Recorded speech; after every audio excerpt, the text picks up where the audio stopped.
Welcome back to CB32 playlist, Winning Trick Count. This one is part 3.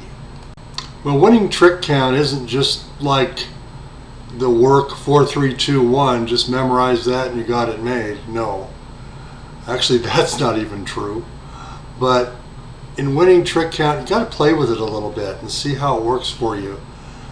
See how it works with your partner.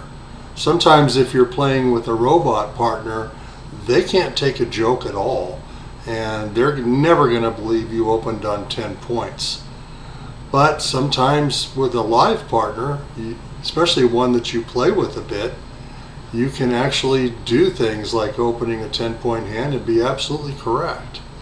Once you get used to this, you can just look at your hand and instantly know how many long suit tricks you have. It's not very difficult to figure out how many quick tricks you have, and the addition will become a matter of course. So let's look at a few examples. Note that I don't actually put the card values in, just the place value. So here you have a lovely 7-4 hand. So you can count 1 for the 4th spade and 1 for every additional spade. That'll total 4. And your 4th heart is a half. So you have 4.5 long suit tricks. Here you have your classic 4-4-1 hand, which is always going to be worth 1.5. 1 for the 4th card in the master suit, and 1/2 for the 4th card in the 2nd suit. You don't count the 3rd 4-card suit. Here your longest suit is hearts, so you make that the master hand, and you can count 3 long suit tricks there, and another full trick for the spade suit, totaling 4. Now this is interesting because remember, to open the bidding you also have to have at least 2.5 quick tricks. So if you add 2.5 to 4, that's 6.5. Guess what? You have a minimum 2.5, 6.5, which is the minimum required for a reverse. You can actually open this hand in hearts and reverse into spades, assuming that you have at least 2.5 quick tricks. Isn't that interesting? A lot of people will never find that using other bidding methods. I don't have pretty pictures for these, but a 4-4-3-2 hand is always worth 1.5, and a 4-3-3 hand is always worth exactly 1.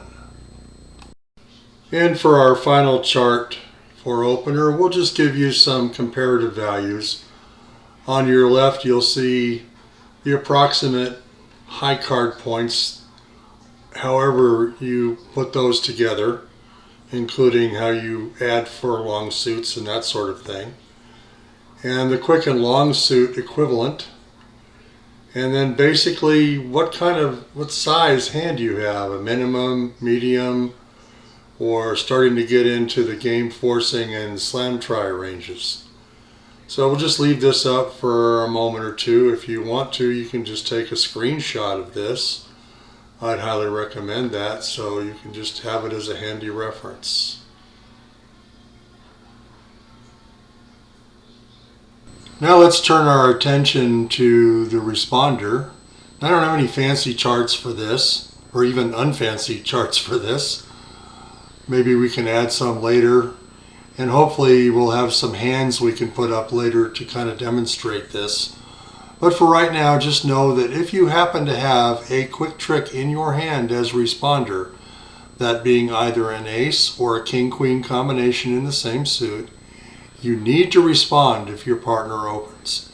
True, you might have only 4 high card points and you might not have any additional support points. You might not even have a fit with your partner.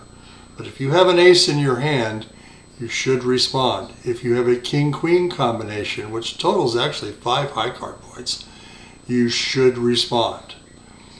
Otherwise, your partner will never know that you've got those lovely defensive values over there, or a hand that's at least worth chirping once. If you have fewer than 2.5 quick tricks in your hand, you should be a little reticent to take partner to the 3 level, but your hand shape might encourage you to do so. It's kind of a judgment call. With 2.5 quick tricks, you really need to be making sure that you and your partner reach at least the 3 level, looking for and hopefully finding a fit or finding no trump. You'd be amazed how many 3 no trump games you can find if the cards are right, as long as both partners have at least 2.5 quick tricks in their hand and some playing values, the 8s and 9s, intermediates, that sort of thing. Beyond 2.5 quick tricks, you really need to be forcing to game and maybe even looking for slam. And that pretty much does it. As time goes on, we'll add actual hands to this playlist below. And we'll then have some examples that you can see. But for right now, I think you've got enough to get the gist of it. For now, we'll sign off.